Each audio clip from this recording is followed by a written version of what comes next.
Friends అందరూ ఎలా ఉన్నారు? అందరూ బాగుండాలి, అందులో మేము ఉండాలి. Welcome back to Raji gopis kitchen. ఈ రోజు ఒక మంచి టేస్టీ జంతికలు అండి, కరకరలాడే నోట్లో వేస్తే కరిగిపోయే జంతికలు. దీనికోసం పుట్నాల పప్పు అనమాట నేను తీసుకున్నాను. మెత్తగా మిక్సీ పట్టుకోవాలండి. ఒక గ్లాస్ పుట్నాల పప్పు పిండి కోసం 3 గ్లాసులు వరిపిండి తీసుకొని కొద్దిగా సాల్ట్, కారము, అలాగే వాము, జీలకర్ర, కొద్దిగా నువ్వులండి. నువ్వులు వేస్తే మంచి టేస్ట్ వస్తుంది. అలాగే వేడి చేసి కొద్దిగా నెయ్యండి 2 స్పూన్లు మనం యాడ్ చేసుకొని, ఇంగువ కొద్దిగా వేసుకొని ఇలాగనమాట కొద్దిగా వాటర్ కలుపుకొని ఇలాగ ముద్దలా తయారు చేసి పెట్టుకోవాలండి, చపాతీ ముద్దలాగా.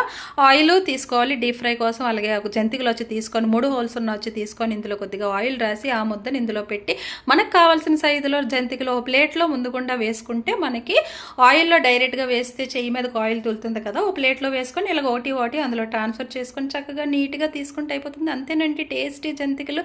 అలాగే కొత్తగా వేసేవాళ్ళు ఈ విధంగా ఇక్కడ చూపిస్తున్న విధంగా వేసుకుంటే ఈజీ అండి. ఈ రెసిపీ నచ్చితే లైక్ చేయండి, షేర్ చేయండి. కొత్త వాళ్ళు ఎవరైనా చూస్తుంటే నా ఛానల్ని సబ్స్క్రైబ్ చేయడం మర్చిపోకండి. Thank you.